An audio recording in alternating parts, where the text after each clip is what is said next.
Bon, salut les gens. Depuis ce matin, j'ai que des problèmes techniques pour mes vidéos. Alors, celle-ci, c'est la quatrième fois que je la fais. Donc, j'espère que cette fois-ci, ça va fonctionner. Vidéo du mois de mars. Donc, que faire au potager, au jardin fruitier, aux aromatiques sur le mois de mars, enfin, au mois de mars dans le Nord. Voilà, donc je me suis installé une petite chaise pour pouvoir vous faire ça. J'ai mis le micro, donc logiquement ça doit fonctionner. Et puis allez, générique, et c'est parti pour cette vidéo.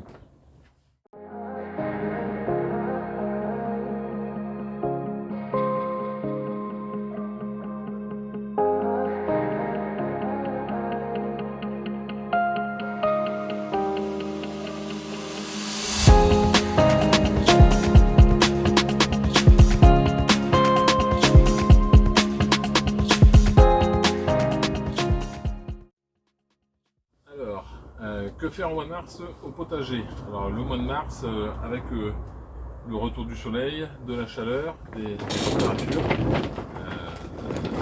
y a un petit peu de vent, hein, mais ça reste la meilleure période de l'année pour effectuer les semis. Donc gros mois au jardin potager, beaucoup de choses à faire. Donc il faut essayer d'être bien organisé pour ne pas perdre son temps et utiliser au maximum les choses à faire. Donc grosso modo, le mois le plus important pour les semis, comme je viens de dire, il faut attaquer tout ce qui est semis en intérieur. Donc semis d'intérieur, il faut semer tout ce qui est solanacée. Donc moi je sème ça aux alentours du 10-15 mars à l'intérieur de la maison, au chaud, plus de 20 degrés, hein, parce que les solanacées en dessous de 20 degrés, ça lève très mal. Donc je vais faire mes semis de tomates, aubergines, je n'en mets pas, je les sème pas moi-même.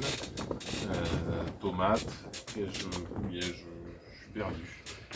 Tomates, piments, poivrons. Donc à faire en intérieur pour dire de pouvoir les repiquer. Mon laissement au 15 mars ici dans Nord-Pas-de-Calais, je les rempote aux alentours du 15 avril et ça me permet d'avoir mes pieds prêts à replanter en extérieur aux premières quinzaines du mois de mai. Clairement, je ne m'embête pas à semer de la tomate avant. Premièrement, ça file, parce que ça manque de luminosité. Et puis après, en fait, le pied de tomate épuise le terreau qu'il a dans le pot. Et puis vous repiquez des plants de tomates qui ont végété dans des pots pendant 3 mois et ça donne honnêtement pas de bons résultats. Semis au 15 mars, il sera bien temps.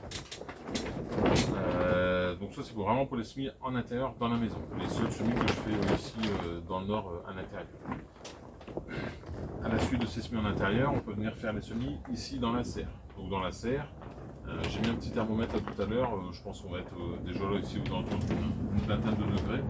On le sent, de toute façon la terre est chaude, donc la végétation ça va vite partir. Donc semis, gros mot aussi pour les semis dans la serre. Je me suis fait un petit peu mon petit mémo pour rien oublier. Donc sous abri, il faut semer tout ce qui est céleri rave. Céleri rave, donc il y a le tourterelle, les céleri rave. Céleri rave et persil en fait, donc c'est deux choses que je m'embêtais pas à semer par moi-même. J'ai acheté du blanc, ce qui va bien plus vite. Par contre, cette année, j'ai des grains de persil avec la box que j'ai eu chez Bomo. Et puis l'année dernière, j'ai fait le test des céleris qui avait bien fonctionné. Donc je me suis dit, cette année, je fais 100% de mes céleris. Donc là, les céleris seront faits en barquette. Et le persil en point individuel, à peu près 20 pieds de céleri, de persil frisé. Et 12 pieds de persil plat que j'ai eu dans ma box de chez Bomo. Ça, on peut les faire tout début de mois, ça craint pas. Ils iront dans le meuble à semis, donc ils auront une double protection, même si le matin il fait du -1, c'est pas trop gênant. Donc dans les semis aussi qu'on peut faire en pleine terre dans la serre, on peut ressemer des radis en tout début de mois. En pleine terre, on peut semer toujours des choux en pleine terre à l'intérieur de la serre. Et finir aussi de semer les dernières salades à l'intérieur sous serre. Passé la quinzaine du mois de mars, tout ce qui est choux, poireaux, salades pourront être semés en extérieur. Les radis aussi, puisqu'après les radis passé le 15 mars en intérieur, sous la serre ça chauffe trop. Et du coup les radis sont piquants, ça file, ça monte à graines et ils deviennent vite creux. Enfin, après ils sont plus sativants, c'est plus ça. Une fois qu'on a fait tous nos semis là ici en intérieur, une chose qu'on peut tenter aussi, si ça nous amuse, c'est repiquer 4, 5, 6 pieds de pommes de terre si on n'a pas une grande serre. Ça permet d'avoir de la pomme de terre. L'objectif c'est de tenter d'avoir la pomme de terre pour fin mai, les premières semaines de juin, dans la serre. Donc, moi j'ai repiqué l'autre 6 pieds, on verra ce que ça donne, j'ai jamais fait. Donc c'est d'amusement hein, honnêtement. Vu la place que ça prend, c'est pas hyper intéressant de s'amuser à ça. Du coup, une fois qu'on a fait nos semis en intérieur au chaud, nos semis ici en serre, on va pouvoir s'attaquer aux semis en extérieur. Donc semis en extérieur, à partir du 15 mars, les radis, ça part dehors. Tout ce qui est semis de choux et de poireaux à terminer aussi, donc on va pouvoir les semer dehors. En pleine terre en extérieur, avec de préférence un petit voile, un petit P17, on peut semer les premiers épinards, ça craint pas, c'est une plante qui résiste au froid donc c'est pas gênant, ça met un peu de temps à lever mais c'est pas gênant pour la culture elle-même. Et puis tout ce qui est laitue paumée d'été, batavia, salade romaine pour ceux qui en mettent, on peut attaquer aussi les semis en extérieur, ça permet d'avoir un plan quand même un peu plus fort, que vous ayez dans la serre, après ça chauffe, ça file vite et les résultats sont quand même moins bons. Sur le mois de mars, un semis qui est très important à faire pour ceux qui en mettent, on en parle très peu dans les vidéos sur YouTube, c'est le semis de panneau. Alors clairement je pense que c'est une culture merdique à faire, en toute franchise, je réussis rarement mes panais.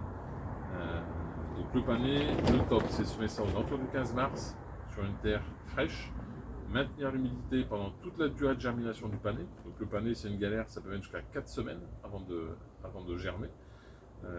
L'année dernière, j'ai cru que les graines étaient périmées, je les ai retournées et 3 jours après, il y avait les panais qui sortaient. Donc je vais tout retourner, donc c'était cuit. Donc il ne faut pas désespérer, mais ouais, entre 4 et 5 semaines, si la météo n'avait pas de la partie comme l'année dernière, avant que ça sorte de terre. Donc, maintenir humide tout le temps de la germination. Si ça sèche 4 jours, c'est pareil, c'est cuit, ça ne donnera rien. Et puis semer de la graine récente. Le pané, ça a une durée de germination de la graine qui n'excède pas 2 ans. Au bout de 2 ans, vous perdez 80% de la capacité germinative de la graine. Et honnêtement, après, ça donne rien, c'est une catastrophe. Donc ça pour le pané, vraiment à faire au 15 mars, ça n'empêchera pas de faire tout ce qui est passer l'hiver après pour vous faire profiter de ses bienfaits pendant la saison hivernale et de son goût doux et sucré. En fin de mois, après le 15 mars, c'est pareil, en pleine terre, moi je vais semer mes premiers pois calvédon. Grain ridé, donc je ne le mets pas avant, comme de toute façon j'ai déjà fait un semis en pleine terre dans la serre de grain rond là, au courant du mois de mai. Bon, je mets 2 fois de petits pois, j'en ai bien assez pour étaler la récolte. Les autres seront en pleine terre à partir du 15 mars.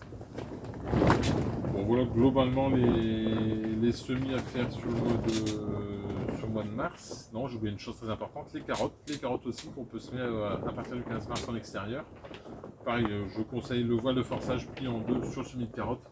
Honnêtement, on garde 4-5 jours de levée, c'est vraiment top. Il faut absolument faire ça pour augmenter les chances de régularité du semis. Alors, désolé, mais il y a du soleil, aujourd'hui on est ébloui. Pardon, on est ébloui. Pour les semis de carottes en extérieur, variété de printemps, toujours Amsterdam, de la Nantaise, essentiellement les variétés de carottes cylindriques, qui sont des variétés plutôt précoces. Dans mon petit mémo, j'ai rien oublié sur le sujet. Il me reste donc 3 choses à parler, fruitiers, aromatiques, et pour terminer, tout ce qui est légumes vivaces. Et voilà, pour terminer, on va commencer par les légumes vivaces. Légumes vivaces, plantation des artichauts, des asperges, à faire sur le mois de mars. Meilleur mois pour la plantation de ces légumes. Les artichauts aussi, si vous avez pris la précaution de les protéger du froid l'hiver avec de la paille ou de la terre, du thé à l'ancienne, comme disaient les anciens, c'est le bon moment pour écarter la paille, étaler la terre que vous avez mis autour des buttes, faire un apport d'engrais pour les aider à bien redémarrer avec les premières chaleurs. Et puis surtout, si vous avez des œilletons qui redémarrent, c'est le bon moment avec un couteau affûté pour couper les œilletons avec un peu de racines et refaire de nouveaux plants afin de remplacer les parcs d'artichauts vieillissants. Pour les asperges, même chose, vous pouvez se les planter. Dès qu'il y a possibilité que la terre a suffisamment ressuyé, on en profite, on passe un petit coup de fraise pour faire le butage dès que ce sera possible. fin mars, début avril, en vue des récoltes d'asperges. On va les faire blanchir. Une petite chose que je voulais juste avant sur les semis, on voit régulièrement des gens commencer à attaquer les semis tôt en saison en pleine terre. Moi honnêtement, en toute franchise, je déconseille clairement les semis en pleine terre sur une terre non essuyée. C'est plusieurs inconvénients. Déjà, quand vous marchez, vous n'avez pas les godasses. Vous tassez le sol. Une terre humide se tasse beaucoup plus vite qu'une terre sèche. Et puis en terre essuyée, elle aura réchauffé forcément, puisqu'elle aura séché. Et vos semis démarreront beaucoup plus vite. Donc semer en terre humide, pas sèche, froide, honnêtement, résultat pas top. Vous attendez une semaine de plus et vous faites ça dans les bonnes conditions, vos semis, alors il n'y a même pas besoin de parier, les semis démarreront 2 fois plus vite. Il ne faut pas vouloir être trop pressé, c'est toujours un peu notre tort au jardin d'être trop pressé, de vouloir tout faire vite. Mais là pour les semis de pleine terre, tout du moins sur le début de mois, il faut attendre que ça ait bien séché, sinon je ne dis pas que ça ne lèvera pas, hein, mais les résultats seront pas, ça va traîner, et puis une plante qui végète, ça ne donne pas de bons résultats par la suite. Au niveau des légumes vivaces aussi, c'est la bonne période pour planter tout ce qui est topinambour et lentilles. On peut attaquer aussi les crônes et les capucines tubéreuses en petits godets pour ceux qui s'amusent à en mettre. Je vais peut-être faire le test sur les capucines tubéreuses cette année. J'en ai fait, bon, ça sera d'amusement, c'est pas quelque chose qui nous permettra de nous nourrir cet hiver. Petit passage pour les fruitiers, toujours. On les oublie pas, les fruitiers. Aux fruitiers, fin des plantations. Fin de la taille, donc plantation 15 mars, 30 mars maximum pour les racines nues, 15 avril à la limite si on veut pour les plantes en pot, mais moi je conseille pas. Plus on plante tôt, plus l'arbre s'enracine tôt en saison et meilleures sont les chances de reprise l'été, moins il y aura à l'arroser à le suivre. Fin de la taille, fin de la fumure, les apports d'engrais il faut aussi les avoir terminés pour qu'ils puissent faire profiter aux arbres dès le démarrage. Et finir aussi tout ce qui est traitement type blanc arboricole pour ceux qui blanchissent leur tronc. Et finir les traitements à l'huile blanche, c'est de l'huile de colza utilisable en bio, mais qui permet de détruire tout ce qui est insecte hivernant caché dans les infractuosités de l'écorce. Au niveau des aromatiques, on vous fait faire un petit tour après, ça commence à redémarrer. La rhubarbe notamment, donc rhubarbe bien profiter pour apporter un bon coup d'engrais pour les toper, c'est une plante très gourmande et ça sera on va dire la première chose fraîche qu'on mangera du jardin, la rhubarbe. D'ici un bon mois je pense, fin mars, on aura déjà cueilli de la rhubarbe et fait les premières compotes. Donc là il faut en profiter pour leur apporter à manger. Tout le reste des aromatiques, les tailles doivent être finies, les paillages des massifs d'aromatiques pour moi ils doivent être finis aussi, ça permet d'avoir la tête ailleurs, non pas la tête ailleurs, justement de ne pas avoir la tête ailleurs et se concentrer sur le potager à partir du 15 et 30 mars. Avril-mai seront des mois très importants, beaucoup de désherbage, les repiquages, les semis, les suivis des plants en godet. Il ne faut plus perdre son temps avec des tâches comme ça. Toutes les tâches qui peuvent être faites. Et puis voilà, donc j'ai dit aussi finir la pause des paillages. J'ai oublié de noter dans mon petit mémo le passage sur les ruches, toujours très important aussi sur le mois de mars. Les ruches au mois de mars avec le retour de la chaleur, les rentrées de pollen qui se font avec les sols marceaux, le peuplier, les premières rentrées de nectar aussi.